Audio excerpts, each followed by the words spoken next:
how to make paper beads out of your unwanted or damaged books, magazines, or even junk mail. First, you cut triangles out of your book. You can just use a normal novel or whatever, and your paper's going to look like this. And you want to cut out your triangles to all have the same general size, so that way your beads come out the same size. And then of course you can make various sizes to do different jewelry, but you want to be somewhat intentional about what size you're cutting it.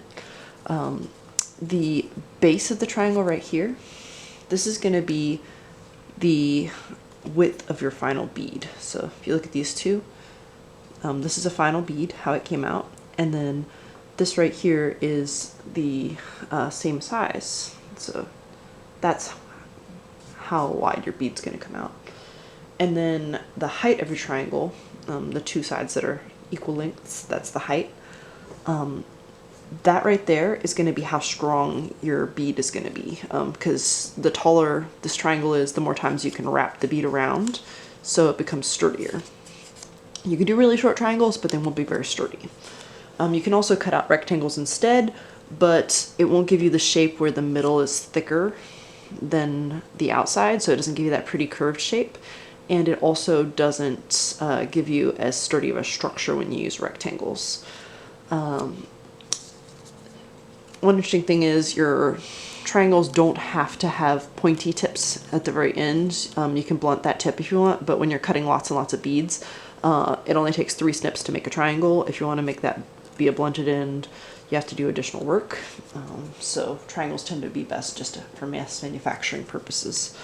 So you cut out your triangles out of whatever paper you're going to use. You can use magazines or junk mail to have color. You can use novels to have that nice words visible. It's very pretty.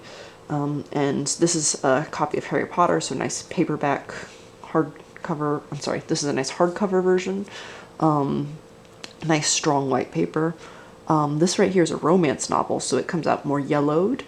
And of course I cut the triangle smaller, so I got smaller beads right there. You make various sizes. So you have to have paper, and you have to have something round to roll it around. I have right here yarn needles. Use them for sewing yarn. And I've got 2 different sizes. This is a thicker one, that's a thinner one.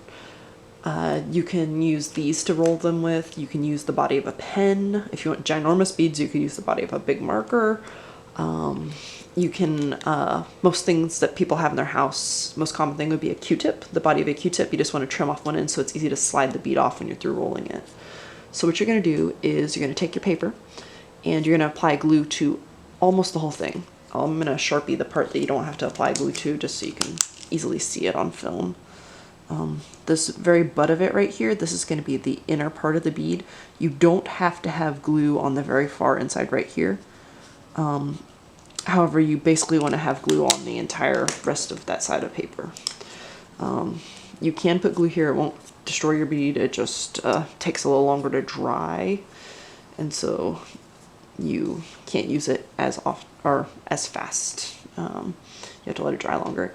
You can use this glue right here. I'm actually not going to use that right now because this one, it can wrinkle your paper, so it doesn't always come out perfect because it's so wet. That's just normal liquid glue. This is just a glue stick right here. Completely normal glue stick.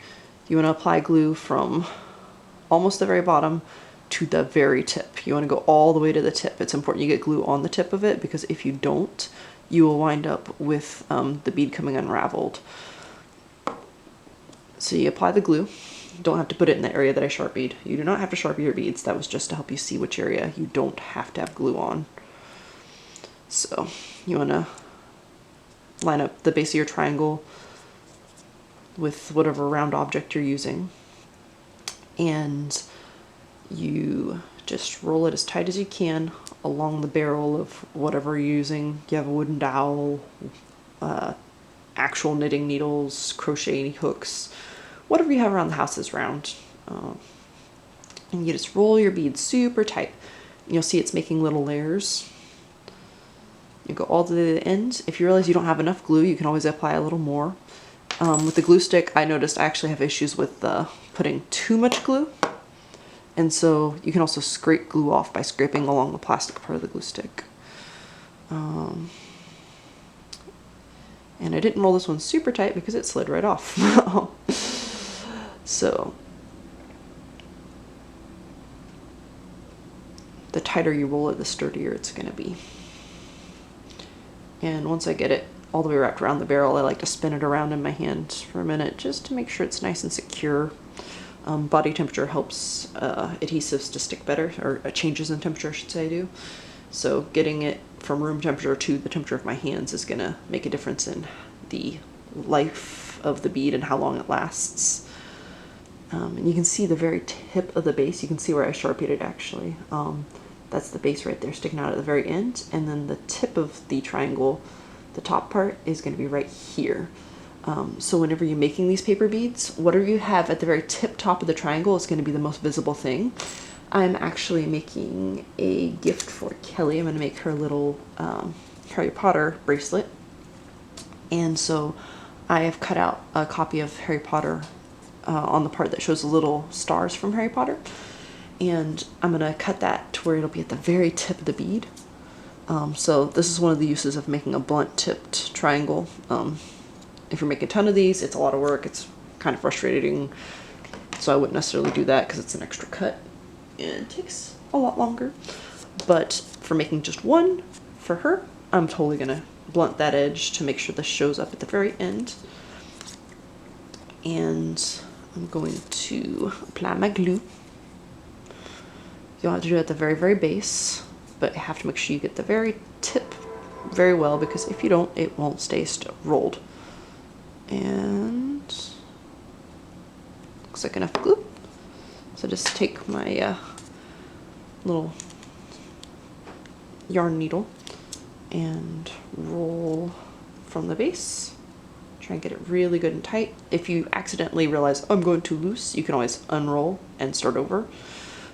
If it's super wrinkly, you might want to throw out the piece of paper and just get a new piece of paper, but it doesn't tend to get too wrinkly unless you're using that stuff. Liquid glue can make your paper wrinkle because it's liquid, and paper, when it gets wet, can wrinkle. So you just roll it nice and tight.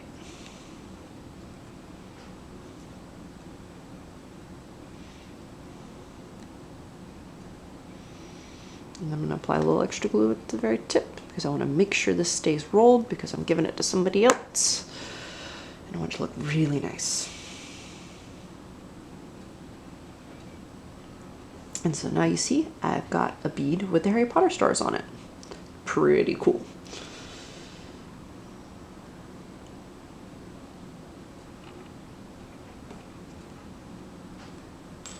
And when you're done rolling it, you literally just slide it right off of whatever you're doing. If you rolled it super tight, or you have something that's perfectly symmetrical, not narrowing any at either end, like a Q-tip, sometimes it can be a little harder to get off there.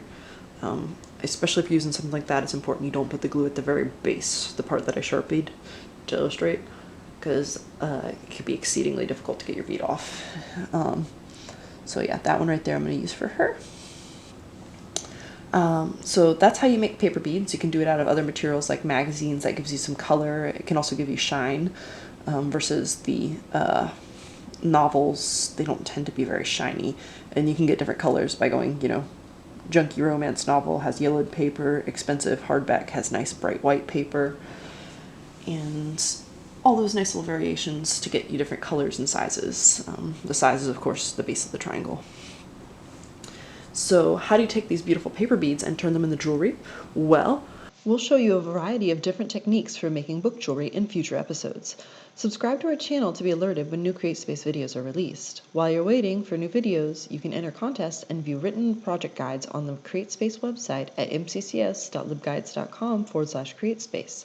You can also share pictures of your crafty creations by emailing them to createspacecp@gmail.com. Thank you for watching.